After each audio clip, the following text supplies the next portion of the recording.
It's a wonder why so many enthusiasts are drawn to the appeal of outdoor activities. With a potential risk of danger lurking at every corner, why leave the comforts of our interior walls and the luxuries of a padded couch? Because Mother Nature is damn sexy.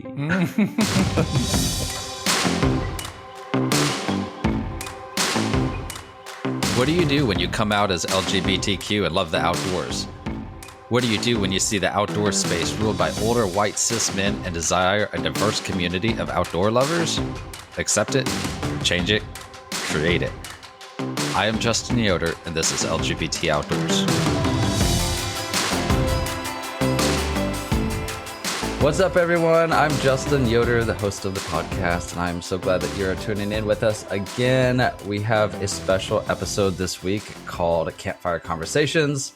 This is where we take time to share your stories. So if you have a story about the outdoors, whether it's scary or funny or inspiring or whatever it might be, and you are interested in us possibly sharing it on our podcast, email it to us at info@lgbtoutdoors.com. I have two co-hosts with me tonight. Patrick Thompson and JC Rienton. Hey, everyone. Hi, listeners. You guys sound excited tonight. Oh, you know what? We're doing this almost at the end of a week on a Thursday. We are. And have you ever had a week when it just never ends? With Yes. everything, life, work, extracurriculars. It's one of those weeks, and I'm just excited for it to end, for the weekend to start. You're one of these guys that have a normal 9 to 5, and so for me, I'm like, I don't know when a week is beginning and when a week is ending. Same. I'm like, oh, it is Thursday, isn't it? I truly didn't know what day it was yesterday. But It's bonkers. But since I've been doing more stuff outside of like my Monday to Friday, like picking up more video gigs and stuff like that, and filling up my weekend, it's starting to blur. yeah, you're starting to get. I like to be busy, but Yeah. You're starting to understand our schedule and why we're so crazy all the time. Yep. You guys got a bunch of snow, right? A little bit, but it hasn't been. It's kind of slowed down now, which I'm about to welcome the spring with my with open arms. I can't wait for the warm weather to come. Me too. It seems like you were just talking about how you're excited about the winter weather, but our ambassador, Denver ambassador, Josh McNabb, just did an event out there that you joined him on for snowshoeing, and it looked incredible. Oh yeah, it was fun. Rocky Mountain National Park. It's always a great time up there. We parked at Bear Lake parking lot, and we hit up a lot of frozen lakes. So it was a lot of fun. And we got to play in the snow, and some parts got really deep as far as the snow. So we had to put on the snowshoes, but it was a good time. Super windy, but we had a good group. Cool. That's awesome. It looked like a good group. Your guys' Instagram stories were cracking me up, so I love that. Yeah, you know exactly what I'm talking about. So we got some cool things coming up this year that we want to let people know about. One that we're really excited about that we're getting ready to kick off is our adventure trips. And we have two that are going to happen for sure. And I think that, JC, you're working on one as well. But the two that we have live and registration is open right now is a Colorado fishing trip that's happening in April. And then we're doing a national parks trip to Glacier National Park that I am super excited about. So if you want to check those out, go over to our website, LGBTOutdoors.com, click on events, and then you will see adventure trips under there. So that's going to be cool and something that we hope to develop more and more as we continue to grow. The other thing we have coming up later this year is Outdoor Fest. Yep. Yes. So excited about that. It's going to happen in September. How would you guys describe Outdoor Fest, LGBT Outdoor Fest? It's like summer camp for adults. That's how I always describe it. For gay adults at that. LGBTQ yes. adults. Yes. It's I think that's fair. Filled weekend. Well, we are a gay organization. Wait, what do you mean? Yes. This is true. I mean, there's like, educational workshops, lots of opportunities to like pick up new skills or try out new, activities, fishing, hiking, backpacking. I forget what all we have. Justin can tell you. But, you kind of get a sampling of stuff with the goal of, hopefully piquing your interest, and you can go home and start exploring that and get you outdoors some more. But it's also like a big time weekend for community and meeting others and cutting up and sitting around the campfire telling stories, which is kind of what we're trying to replicate via a podcast, ? But it's always been a blast. I absolutely love it. I look forward to it. And this next one in September will be even better. Really excited. Yeah. And it's going to be at Rainbow Ranch here in Texas. It's a LGBTQ friendly campground. And when we host it in Texas, it's a camping event. So everybody will camp out, or we'll provide tents for those that don't have them. There's all kinds of workshops, like you said, a lot of community building. People come in from all over the U.S. for it, and we just have a blast. Last one was in Colorado, and we sold out. So if you're interested, again, head over to our website, LGBT Outdoors, click on events, and you'll see LGBT Outdoor Fest. Also on our homepage is a highlight video from our last one, so you can get a good idea of what it's like. But I am ready to jump into some listener stories. You guys ready for these? Oh, yeah. Yes. Sweet. All right. Am I going first? We talked about this. Yes. All right, I'm going first. So this one is from a guy named Josh. And so I'm going to be reading his story, and we're going to be talking about it as we go. And so let's dive in. He says, I'm Josh, and this is my story. I've learned that I am most safe when I am outside. I used to spend a majority of my time in the woods around my house growing up. It was hard to be a queer kid in a small conservative town, so I would escape into nature. There I didn't worry about what I was wearing or if my voice was too high. I wasn't scared of saying or doing the wrong things that would give my secrets away. The trees never cared, and I figured I wouldn't either. One of my last apartments backed up against a local nature preserve. I would go there often to run and just get away for a bit. There was plenty of trails to hike away from the paved paths most people would use, so I would usually use those or left the trails altogether. I usually would hike or run or listen to podcasts or audiobooks, but sometimes I'd be in the right mood to listen to music. Over the past 5 years or so, I've been exploring my gender identity and expressions. I have a lot of internalized identity shame, don't we all? So the expression side of this journey has been extremely hard for me. I have an intense fear of embarrassment, even about small things like what kind of music I like to listen to. I was shamed as a kid for liking quote unquote girly music, and to the point where I would hide just so that I could mouth along to the lyrics. I would even go outside deep into the woods just so I could sing a song quietly to myself that I wasn't allowed to like. It was empowering, and I felt like I was reclaiming that part of my childhood when I practiced the catwalk on the trail with Sissy That Walk blasting in my ears. I could sing along and stop to break it down with duck walks and voguing like I was on the damn main stage. I wasn't any good at it, but again, the trees never cared. Eventually, I always ended up back at the main path and would head home. Along the way, I'd usually like to pull up Snapchat location maps and see what others were enjoying at the preserve. It kind of helped me feel connected to everyone there that day. And it was a great way to test my comfort boundaries since I could see other people in my safe space outside of actually seeing them. Well, one day I opened up the Snapchat app, clicked on a story, and I was in it. Someone had secretly filmed me walking and dancing and put the caption, quote unquote, "These woods are so magical, even the fairies are out. Hashtag faggot forest." Could you really even see it was me? Not really. It wasn't even that clear. I mean, kind of, but with my history and hate crimes and my shame, I was devastated and honestly kind of scared. I didn't feel like it was my safe space any longer. And now I was that sassy squatch on the preserve that others might have to look out for. I didn't go back after that, not in a way that mattered anyway.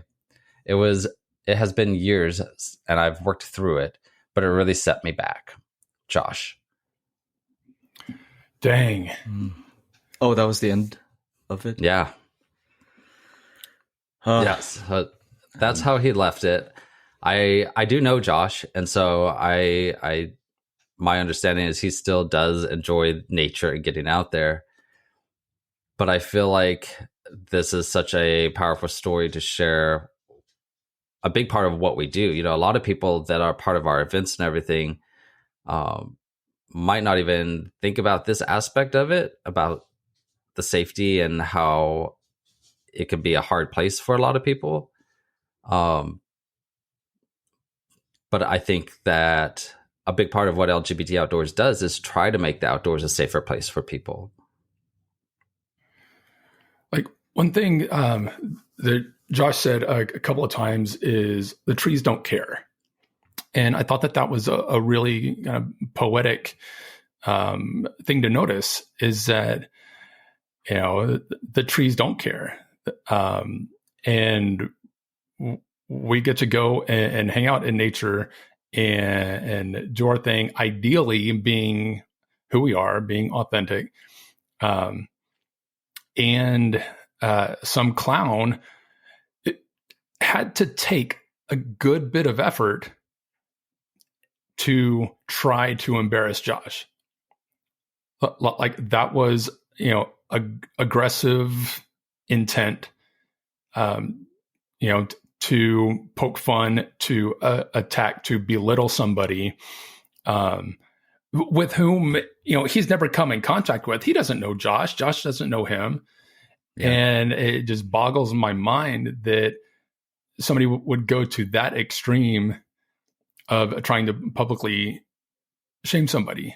And it's really, really unfortunate and really sad, especially in what should be, you know, a safe, if not sacred space. You know, that guy doesn't own the outdoors. He doesn't own that reserve. And like, man, that's really frustrating. And Josh, I'm really sorry that you went through that. Yeah. I mean, I agree about, you know, how you said it, the trees don't care. That's such a strong statement that just like illustrates, you know, like self-expression. Self-expression doesn't mean, like, expressing yourself doesn't mean you have to have an audience, that you'd have to have somebody else there.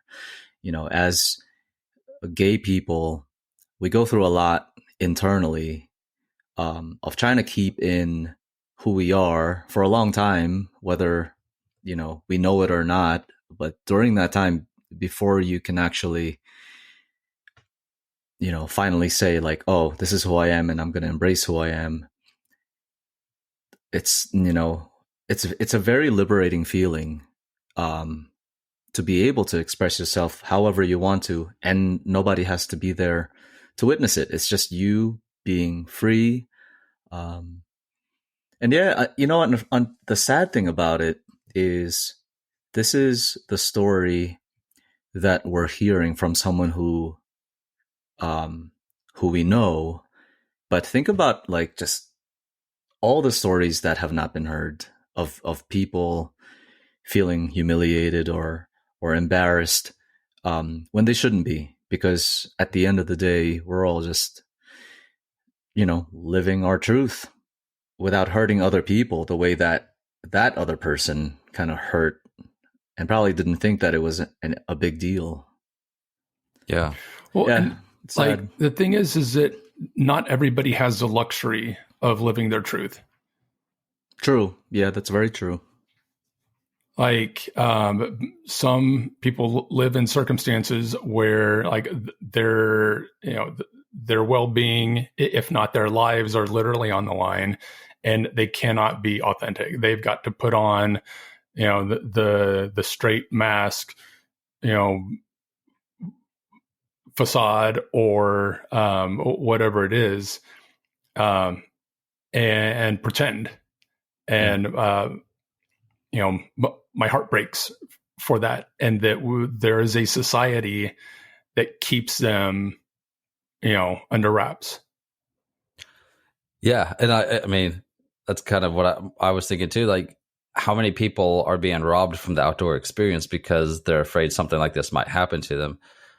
I hope that if people have experiences like this, they're able to get back out there. But how many maybe have never even had a cool outdoor experience because they're just like, oh, that's a place for, cis masculine white men, and that's not me.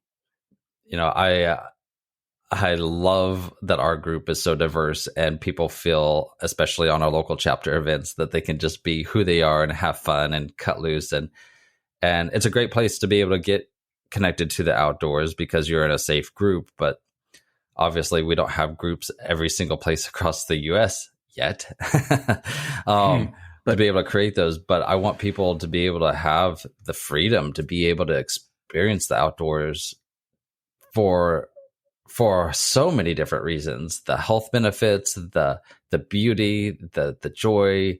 And yeah, it's not for everybody, but for those that even have a slight desire to be able to experience the outdoors, I want them to be able to have that. We're working hard to bring awareness about LGBTQIA plus people in the outdoors. And, you guys know that we're doing the visibility survey, which is on our website. The more people that we get to fill this out, the more information we are able to share. But it basically is letting us know, like, what percentage of our community loves to be in the outdoors to begin with, and then who feels welcome in outdoor spaces, whether that be outdoor stores and retail, or if that's trails or camping sites.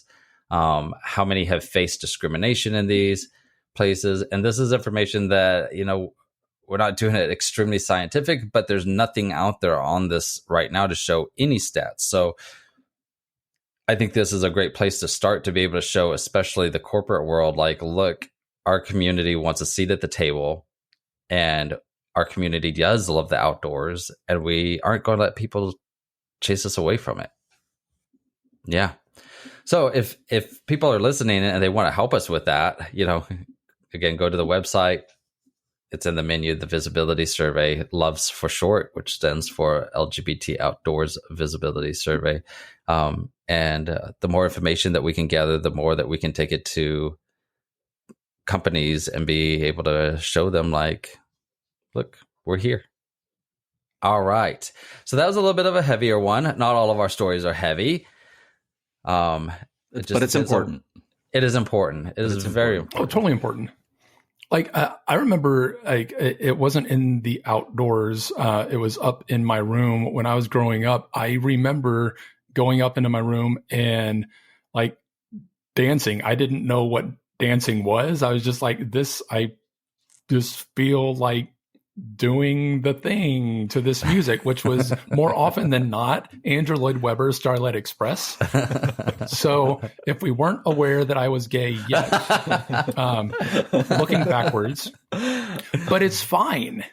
It's fine. It's a fantastic musical. And hearing this story from Josh, like, brought back that memory. And it was a weird, sort of cathartic thing that I got to do. Now, given I was in the confines of my room, nobody was around, and so I didn't have any wandering eyes. But let people dance, you know? Yeah.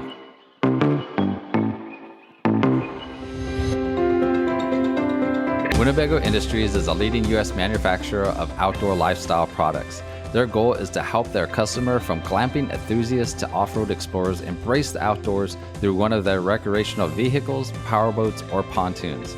Winnebago Industries is proud to partner with leading industry and outdoor-oriented organizations such as us, LGBT Outdoors, who share in their desire to enable extraordinary mobile experiences for everyone. Together, we can all be great outdoors. I am up next with a story from Robin. She is one of our LGBT Outdoors ambassadors in Waco, Texas. She is a hoot, absolutely yes. hysterical, sarcastic, and feisty, and we adore her. And she wanted to share this story. So I'm going to see if I can read it and do it justice. I can't even remember the first time I went camping. My dad took me fishing and hunting all the time as a child, so being outdoors was like second nature to me. I always preferred it to being alone in the woods. They seem more relaxing to me that way. For Dad, sleeping under the stars was literally sleeping under the stars in the back of a pickup with no shelter or tent. Oh, we had a tent, but he never used it.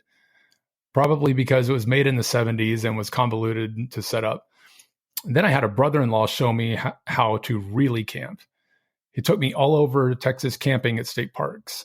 He took me to Lake Mineral Wells and Enchanted Rock for camping trips. I have to say it was Lake Mineral Wells that I really fell in love with. I learned to rock climb there and how to really camp. Over the years, I've taken friends there and even took my eldest son when he was 10 years old. Then a slump happened. I took a long break from the great outdoors. I don't really know why. Camping was how I relaxed and got rid of stress that builds up while being an adult. Plus, it doesn't help that I picked one of the most stressful jobs as my career. She's an EMT. I got back into the outdoors in a different way in mountain biking. I didn't really enjoy it at first and took another break. What happens next was absolutely the hardest thing I've ever done. I came out as transgender to my wife. Everything that had built up in my life for 40 years, I just dumped on her in 5 seconds. I went in not knowing how it would go. Would she stay by my side? Would she leave me? I didn't know, but I had to tell her. She stayed. The most loyal of partners and the one constant in my life that I could always depend on for anything. Coming out made us stronger and changed our relationship in so many ways. She's gotten into the outdoors to be with me. I started with mountain biking, then hiking, and now kayaking. She doesn't share my joy for the outdoors like I do. She prefers an RV to a pop-up tent. She enjoys driving to a campsite while I enjoy throwing a backpack on and hiking for long miles to find a flat piece of dirt to pitch a tent. I still enjoy solo adventures. Last year, I went on my first long distance from home solo camping trip. I took a trip to Lake Mineral Wells. I wanted my first time to be someplace familiar but far from home. It's a 2-hour drive from home, and there isn't anyone that will hear you scream out there. I spoke to the ranger checking in, and that was it till I left. I took my mountain bike and hit the trails for a while. I stopped and cooked some lunch for me before stowing the mountain bike. All I can say about the trails is thick sand. Not a lot of elevation, but the sand slows down a bike really quick. I started down the over 2-mile hike that had a lot of bowling ball-sized rocks that make it easy to twist an ankle. I made it out of the hardest part of the trail, and then it opens to a flat terrain. Not long after, I came up to a mesquite tree. I happened to look down and see a large gray snake on the trail. I guess it didn't want anything to do with me besides scare the crap out of me. It went up into the tree and wound its way around the branches, and it didn't take me long to identify it as non-venomous. It stayed there, daring me to go underneath it like it was eager to drop on my head. I treaded my way carefully and watchfully past the snake-infested tree. I made it to my campsite about 30 minutes later and didn't see any more snakes. I walked around the primitive area and found that I had the place to myself. I found a nice spot on the trail and put up a tent. I staked it down and there without knowing what to do next. I wanted to go explore the rest of the area, but didn't want to leave my gear behind in case somebody else came along. I eventually got up and went walking about 50 yards down the trail. I found the absolutely perfect place to camp. It was bare dirt with rocks all ready for a fire. The trees had encircled the site that would have grown in such a way to provide adequate shelter if I hadn't brought a tent with me. I hurried back to my first site and picked up my tent. I didn't bother collapsing it and carried it to the new place. That a girl. Once again, it was staked in the ground and all was quiet. I sat on a rock for a while, deciding what to do next. I still had plenty of sunlight left before having to worry about the nocturnal animals of the area, or so I thought. While sitting there contemplating my next course of action, I heard a single roar of a mountain lion. I froze and strongly considered packing everything up and heading back to find a car camping spot. I didn't, though, and I went and explored the creek some more. It took a bit of wrangling to get down to it, but I did. I never saw any cougar tracks, and I'm glad. I wandered around for a short time before heading back to the campsite. At this point, I still hadn't talked to another living soul. I sat around the site for a bit before breaking out the gear for dinner. I took the stove and hooked it up to the gas. I measured out some water for boiling. Then I sat and waited. A watch pot does not boil unless it's a high-performance stove made just to boil water. Once it reached a rolling boil, I turned the stove off and poured the water into the bag. Once sealed, I just had to wait for the allotted time. That wasn't easy. Eventually, I reached the part where I opened the bag and stir only to close it again. Once again, the waiting game does not come naturally to me. Once the time was up, I opened the bag and started digging in. It didn't take me long to realize that the time mentioned on the bag is the shortest time allowed. I closed the bag and let the food sit for a bit longer. By now, it had gotten pretty dark. Time elapsed again, and I managed to wolf down my dinner alone in the dark. With the sinking sun comes the animals that live in the night. It didn't take long for me to hear coyotes howling in the distance. Then came turkeys roosting in the trees, making their calls. I climbed into my tent and sleeping bag for the night. One of the perks of Lake Mineral Wells is cell phone service of the area. It was either 5G or nothing. Luckily, I was able to download a movie on my phone, so I had something to watch. After a bit, I decided to turn it off and try to sleep. When I had last checked the weather prior to making this trip, it was supposed to get down into the mid-50s. My sleeping bag was rated down to 20 degrees. I still had some base clothes on when I climbed into the bag, and I laid there and listened to the night creatures make their sound. I have to admit that I was worried at first. Some of the coyotes sounded very close. I didn't think that they would come near me, but fear puts doubt into your mind. Eventually, I drifted off to sleep, and it didn't take long. I woke up freezing. I had an extra blanket in my backpack, so I pulled it out and stuffed it into the sleeping bag with me. I tried to go back to sleep, and it took a long time. Finally, I did and woke up to the sunlight creeping through the tree limbs. I checked the weather, and it got down to 44 degrees that night, way colder than I expected, but prepared for. I laid in the bag, warm and cozy, not wanting to get up and face the cold. I finally decided to get up and get moving, but a full bladder made the decision for me. I ate a quick breakfast and broke camp. I was still good on food and water. I began to hike back to the trailhead. I noticed plenty of turkey tracks on the trail before me, and I saw a few deer grazing on the grass in the light of dawn. Most paid no attention to me, and I was happy about that. This is their home, and I am the guest. Disturbing them while they were eating was not something I wanted to do to them. I got to the trailhead and was happy to see my pickup. I checked everything and loaded it up. I drove off and went to my next destination. First time I came to Lake Mineral Wells, there was a group of teenagers and an adult rock climbing. The teens were learning, and we watched them climb up the limestone, some with ease, some with a lot of issues. The group leader asked if we wanted to join them and learn to climb. We did and instantly fell in love. Fast forward to today, and I still climb any chance I get. Sadly, I live in a place where there's no real place to climb. Since I was by myself, I couldn't do any climbing. I did bring my gear just in case, but I still had the place to myself. I explored for a while and looked at routes that piqued my interest. I found a few and decided that next time I need to bring a friend. I got back to my pickup and started to the ranger's office at the entrance of the park. I checked in and let them know that I was leaving.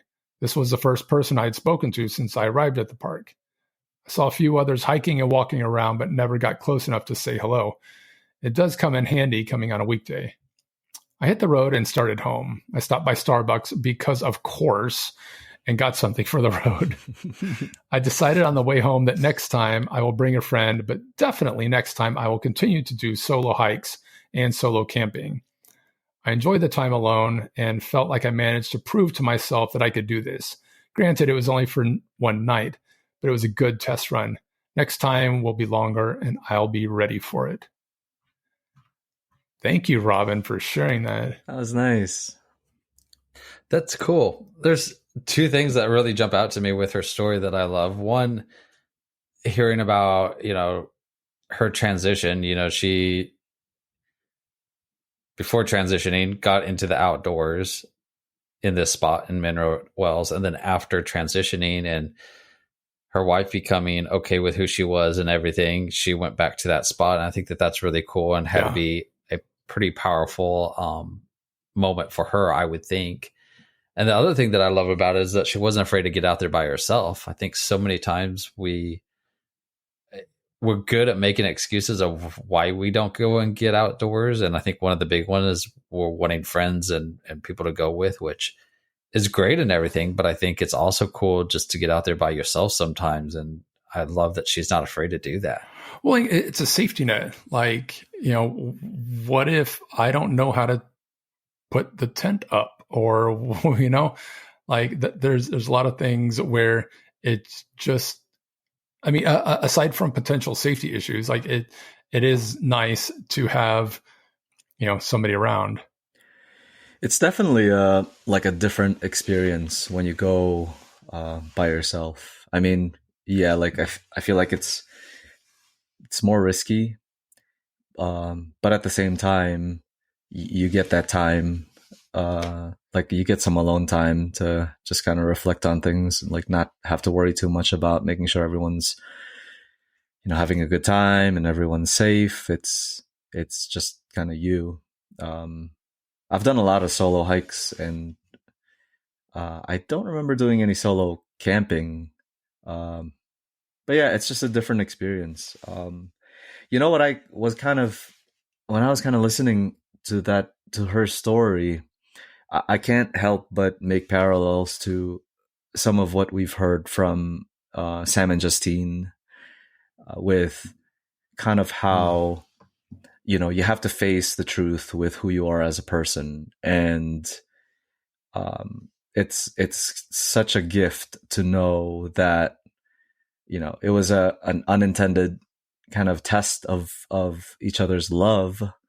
But after coming to terms with who they are, it's, you get to still have your partner there to be with you, to love you unconditionally. And I think that's such an amazing thing. The other thing that Totally. thing that I kind of, I made parallels to is how,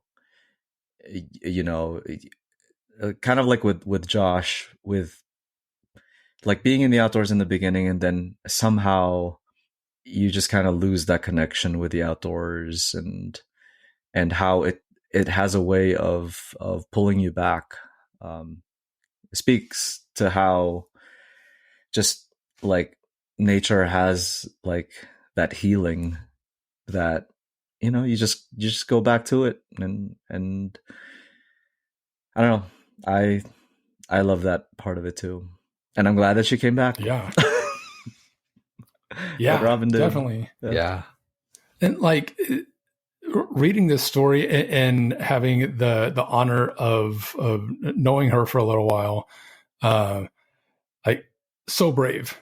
And I don't say like that. I don't say you're brave in like that sort of, oh, bless your heart sort of way, but like for real, like brave, like stepping through past your fear to, whatever's on the other side of it. Like, you go from like being brave to powerful.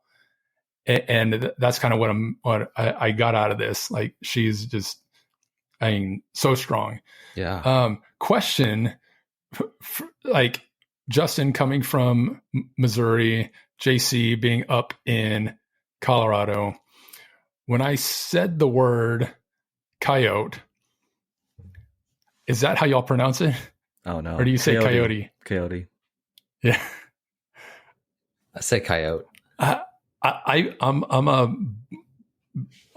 flip for some reason. I don't know. Depending on who I'm talking to, it's either coyote or coyote. It's interesting you mentioned that because I was listening to a podcast last week or the week before where they were talking about that. And I should have been paying attention more. So this is a very weird better, but they had a great explanation of it. Why there is a difference in like the pronunciation? Yeah. My observation, which absolutely has no basis except my own observation, is if there's a chance that you might run into one in those areas, you call it a coyote. I've always known it. I've always heard it being called coyote, but that's I came from the Northeast, and I feel like you would never run into a coyote in New York. So I don't know. That's what they call it on TV and movies and cartoons. I Exactly. was about to go there. I was exactly about to go there. But like the rhyme scheme, you know, the famous Warner Brothers character Wile E. Coyote. Yeah. Like you get the rhyming. It doesn't work if it's Wile E. Coyote. You know, so I'd be really curious if there's like an official or where it became slang. I don't know. If I can find something, I'll put something in the show notes. I don't think it's slang from what I was remembering by that. Linguistics, is that how you would say it? That was on that podcast talking about it. But again, I don't remember it well enough to be able to stand ground on any way of it. So I think we jump to they're both good. I think we jump to JC's story that he has to share. Sure.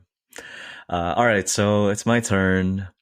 This was written by Cindy Nam, and she's a good friend of mine. And also, she is partner to one of our ambassadors out here in Colorado, Kaylee Olson. So I'm going to start.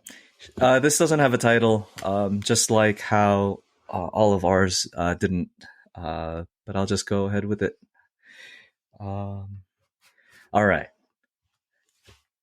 Mother Nature, the mysterious way she works, so grand and majestic, all powerful and sometimes downright ruthless. It's a wonder why so many enthusiasts are drawn to the appeal of outdoor activities. With a potential risk of danger lurking at every corner, why leave the comforts of our interior walls and the luxuries of a padded couch? Because Mother Nature is damn sexy. The incredible... Very true.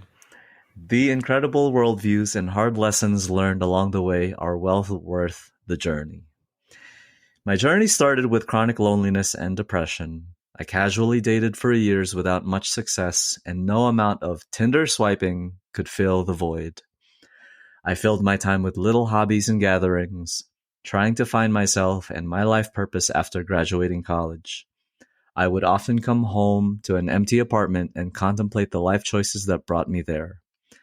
I continued to tell myself to focus on my career because that would make me happy. Maybe modern society has been so far removed from our primitive nature, we crave for some form of our previous ancestral life. Even the emotional bond between humans and pets highlight the need for humans to connect with nature.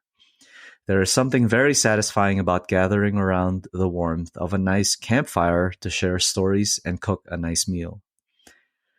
Turns out happiness can be achieved in the simplest of ways. After several failed attempts at relationships or finding a girl to travel with, I decided to hit the road solo with my dog. and camp at as many national parks along the way. I could not continue to wait for others to make me happy. Perhaps the extra absorption of the sun's vitamins had something to do with it. But for the first time in a very long time, I felt happy. I safely arrived to my campsite at Grand Canyon National Park. My camp was set, a nice fire was burning, and all my stressors left my mind. I enjoyed the calm, serene sound of leaves rustling in the wind, relaxed in my hammock, and just lived in the moment. Sadly, this blissful moment was rudely interrupted by rain, unexpected and unwanted company, a literal damper. I once again contemplated my life choices as I scurried to take shelter from the elements. If Mother Nature has taught me any lesson, it is that sometimes it isn't always about rainbows and sunshine, but how to embrace the challenges thrown at you. Roughing it outdoors can be difficult. No, you nasty.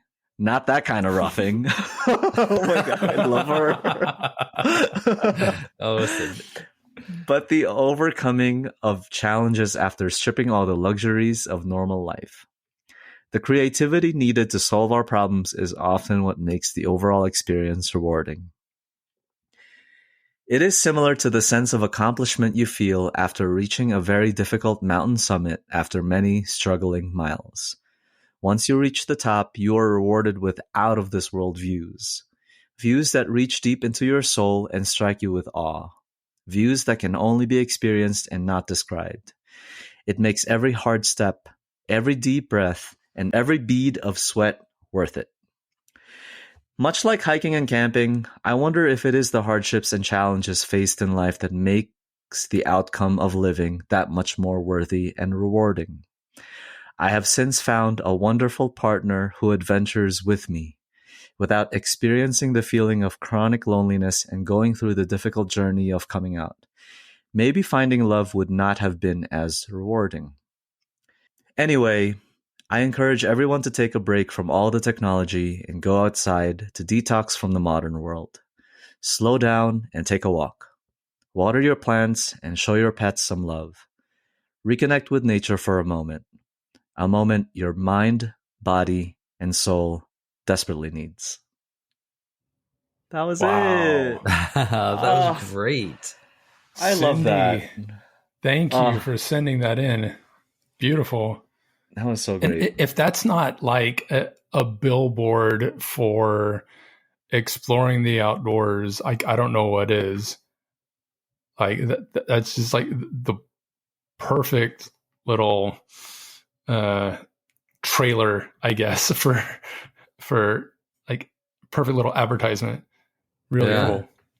It's really cool that it's like when she wanted love and she wanted to find that life partner, but it was so cool that when she kind of came to the terms that she wasn't going to wait for that and to go ahead and make her own adventures, that's when love came into her life. And it's like, I think that could be a lot of people's stories. Like a lot of people, and I've heard it too from people in our groups and in our membership, where people are just like, I'll never find that person that loves to go and do outdoor stuff with me. And it's like, well, okay, but go ahead and go do the outdoor stuff, and don't be surprised if that love comes to you along the way. But don't wait for the adventure, get out there. I feel like that's when it is the best feeling, when it just happens without planning, when you're out there just kind of living your life and like finding out the things that you love most about and just being you and living your dreams. Somewhere along the way, that person is just going to come and see you kind of living your truth and you being your best self, like the most confident and just being happy on your own. I mean, I met my husband just from like doing the things that I love doing, like exercising, and I didn't plan for it, and he came along.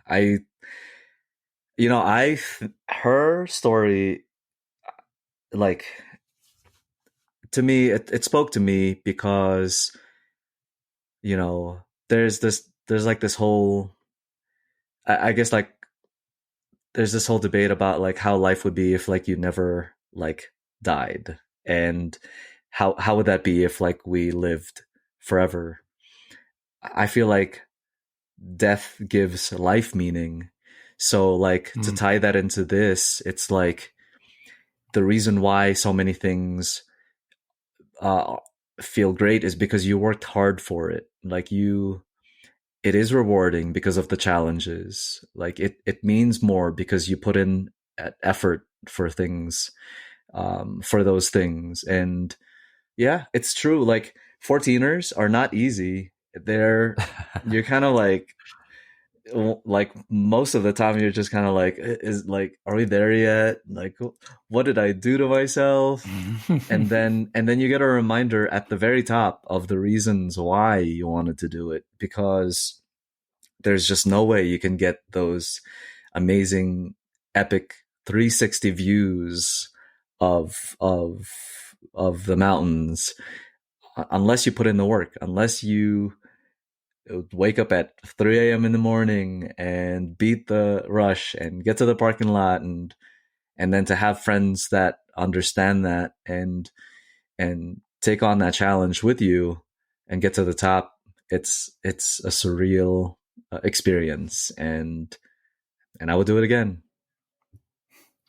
And work isn't just like the physical labor of hiking up a mountain or whatnot. Like the work for me is getting all the camping crap together and like arranging for, like, it's such a pain in the butt.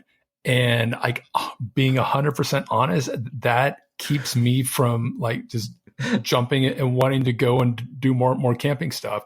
Got to find somebody to watch the dogs and, make sure that I have gas in my car. And like there's a lot of details and planning that go into it that's just outside of, finding a camping spot and putting up the tent.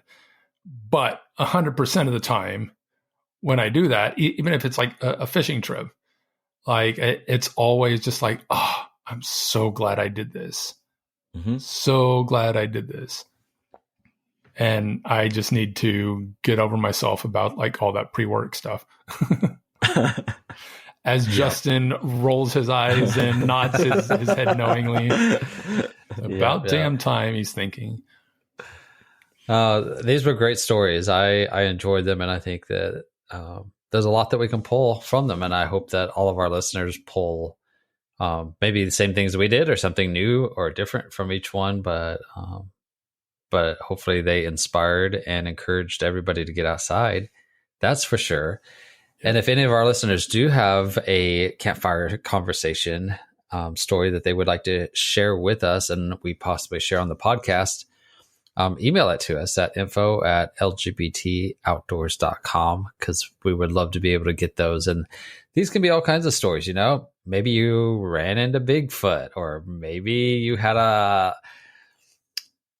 life and death situation, or maybe you just had a mountaintop experience that was really incredible, or whatever it might be.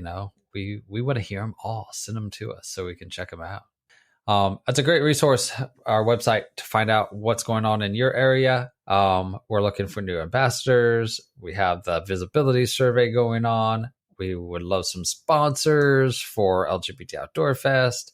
So it's a great resource to find out how you can get involved with our organization. All right, everyone. Thanks so much for tuning in again. I hope you enjoyed this episode of Campfire Conversations. And until next time, get out there. Thank you again for joining us this week. If you have a Campfire Conversation story you would like to share, please email it to us at info@lgbtoutdoors.com. Follow us on Instagram at LGBT Outdoors and join the community at facebook.com/groups/LGBT Outdoors. Become a partner by joining our Patreon, where you'll gain access to monthly bonus stories and exclusive content. For more information on today's episode, check out the show notes. For information about LGBT Outdoors, LGBT Outdoor Fest, local chapters, or to sign up for our newsletter, visit lgbtoutdoors.com. And if you're enjoying the show, please rate, review, and follow wherever you listen to podcasts.